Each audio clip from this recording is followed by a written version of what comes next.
this shows you the before, and this is the after. I just kind of did a quick version before I got started, just to give you an idea of roughly where the direction that we'll be heading in. And you can see that there's quite a drastic change here. So I'm actually going to delete the after, and let's start from scratch and see what we can do.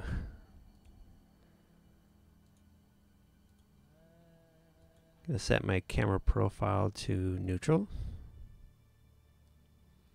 Basically, this means that it's not being forced into a profile that's adjusting my image.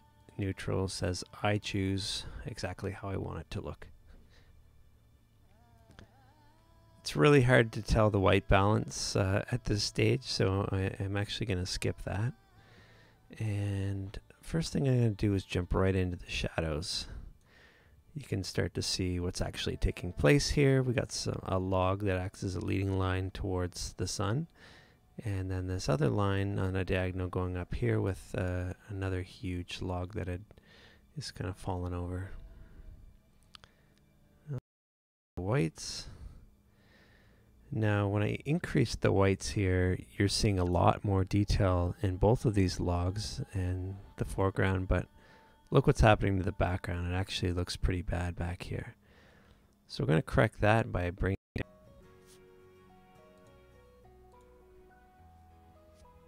And it looks... Hey, welcome back to Impossible Color. Sorry about that. My encoder just decided to stop working, but I noticed it fairly quickly, so I'm not too far along. If you missed the last little bit, all I did was I was adjusting the color balance, and then I made another adjustment layer for selective color. So I'm just going to jump back into my selective color here. And I was just getting started adjusting my reds.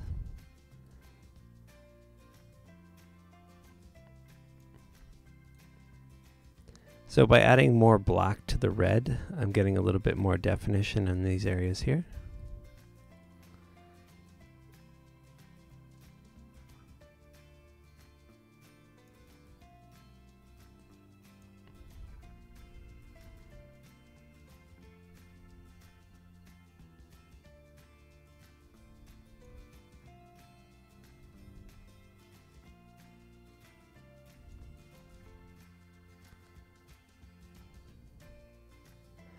And likewise with the yellow.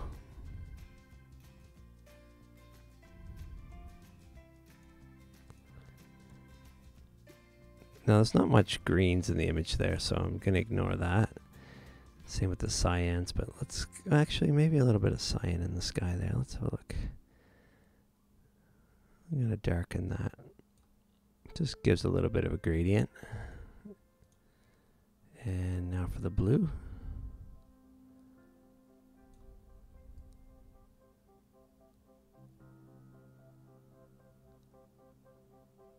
Get a little bit more color depth to the image if we just add a bit more of the blue and cyan to the blue.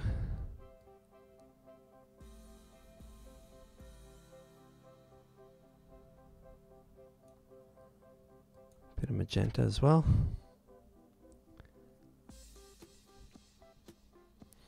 Let me know if the volume of the music is good for the video or if it's overpowering my voice.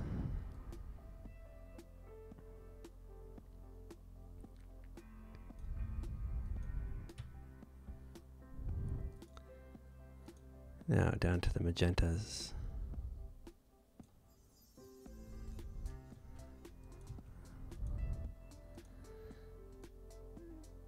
And the whites, again, it's pretty similar to the highlights in the color balance, but we've made a lot of changes, so it is good to do this.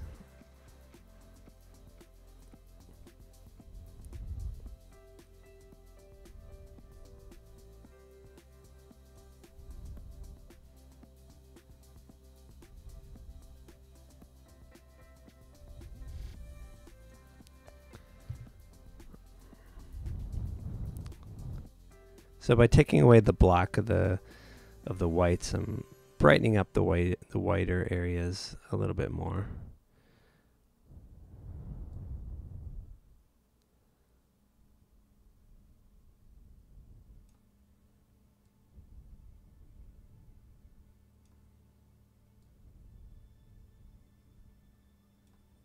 Some very subtle changes at this stage.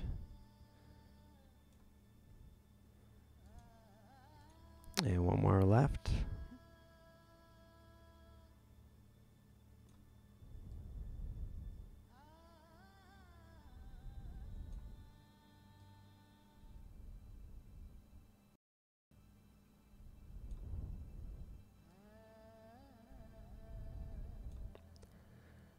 Okay, let's have a look at what those changes have done.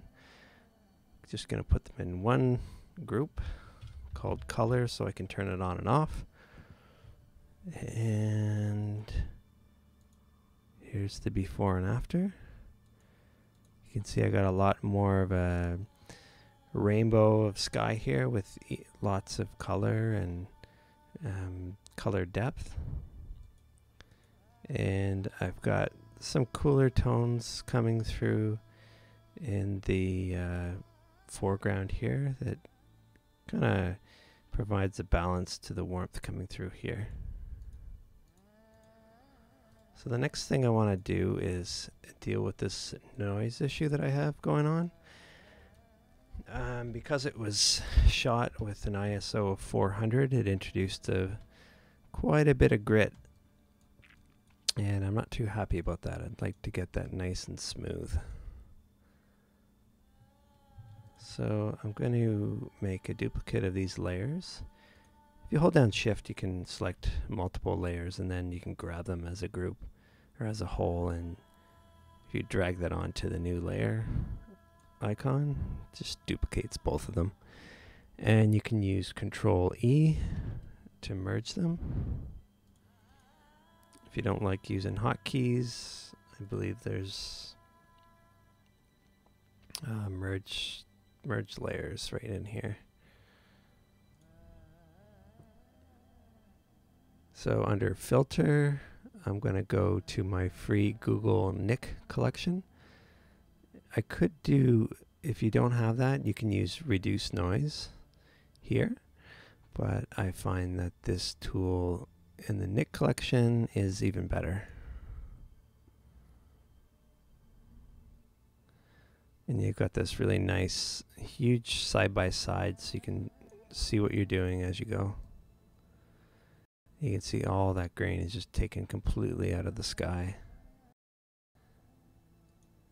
Now we should go to a central part of our image to compare. Make sure we're not losing any details that are important to the image. That looks to be fine. Let's try all this grit that's on the log here, and that looks much, much better. If you did want to tweak your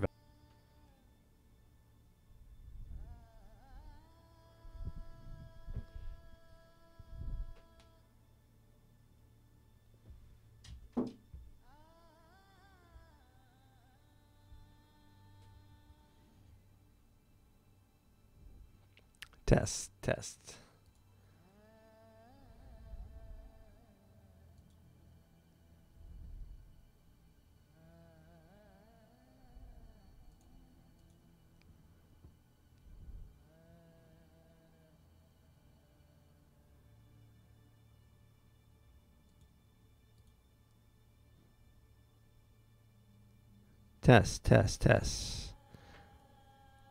All right.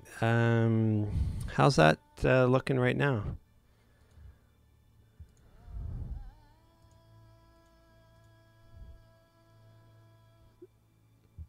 So right now it's at 720p.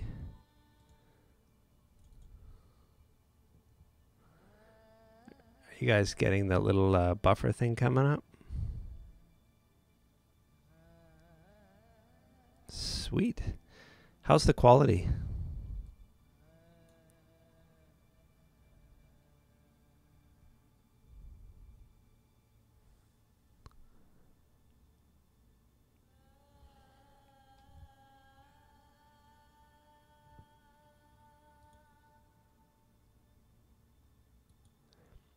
Can you see a lot of detail in there?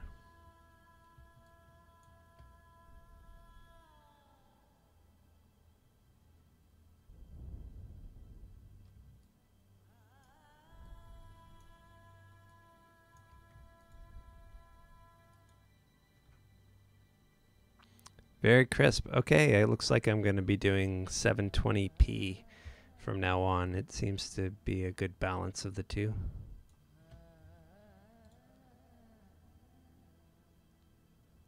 Hey, it looks like we got 4 people watching now. As soon as I'm done, we can have a look at the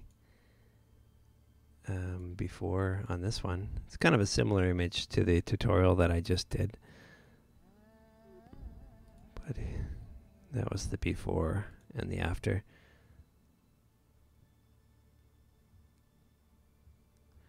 Well, thanks for checking out the channel, guys, and sorry about those that just joined, but don't worry, I'm going to be doing these live photo edits quite frequently now. If you guys have any ideas for new tutorials that you'd like to see, anything that's been troubling you with your editing, please give me some ideas. And if you have any camera raw images and you'd like to see your own image featured on the channel, you can please send me a link to that in any comment on any one of my videos. I get a notification right away. I'd love to work with other people's photos. I do get bored of my own from time to time, and I like a good challenge. So even if you don't have a camera raw, a raw photo, even if you have something, we can just do Photoshop with it. I think that would be pretty cool. Can you teach us how to edit on the green-blue side of the curve spectrum? Yeah, I could definitely do that, Kevin. You're here for my sexy voice. Well, I can keep that voice up no matter which photo I'm working on. So.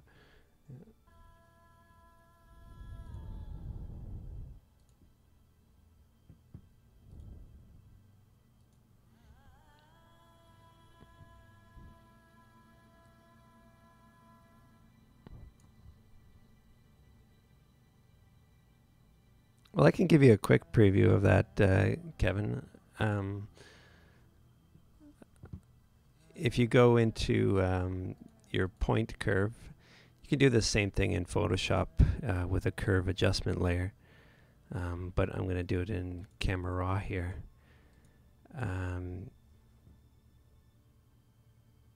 Not one where it's, yeah, because I do it, every time I do it, it gives a,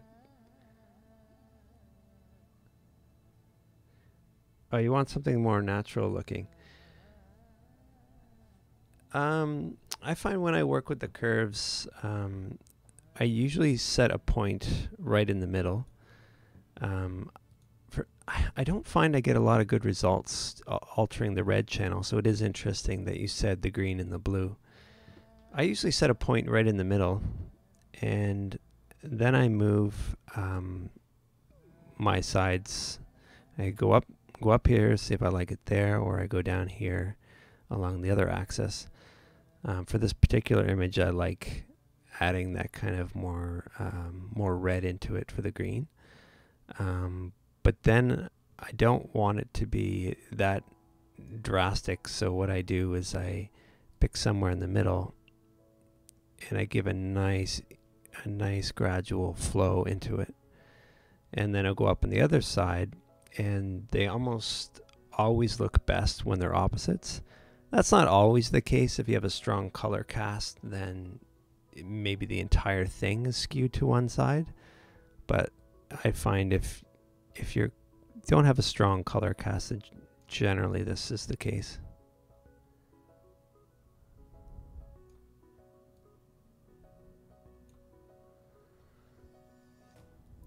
So you can see the effect that that's having there.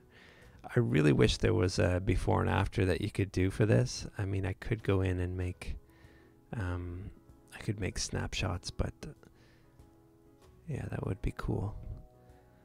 So I don't think that's too unnatural looking there.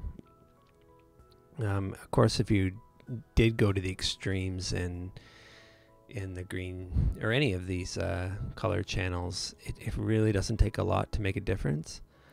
And I find that straying too far into your into the midtones, like if those start going wacky, it just starts to look really fake. It looks like some kind of nuclear holocaust or something.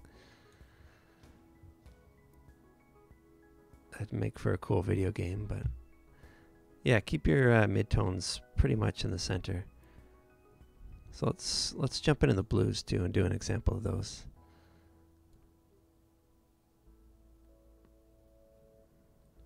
So I can see right away that I like the blue heading up in this direction for the darks, and not surprisingly, I think it looks better with the lights come down to this side. So I'm going to pin the middle just by clicking in there, and then I'm going to do a transition down. There's one other thing that I sometimes do is I might put the extreme black and the extreme white right on the end, and then I might just pop a bit of it out like this. So that's another way of doing it. Really depends on the image.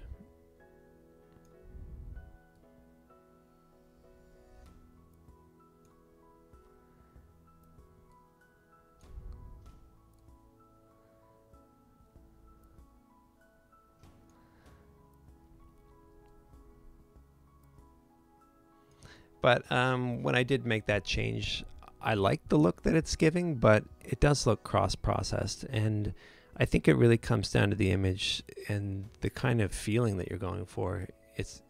It's not doing curves adjustments isn't something that you always want to do. It's to create a certain look, and for the past month or so, I've stopped using the curves, and I'm using more selective color and color balance. But in the past, I was, through a phase where I was constantly doing curves adjustments. And it's really a matter of kind of just defining the style. You may even want to start with this and then jump into Photoshop and start doing all of your other color balance. And maybe some magic combination of the two will give the best look. So I hope that helped you out a little bit. Yeah, I think curves can really do wonders for your image, but it's all about being really subtle with them. You go too dramatic, and you can get some really weird looking results. Particularly if you have a subject in there, the skin can look pretty wacky if you start getting a lot of green into the skin. Well, thanks for checking out Impossible Color, guys.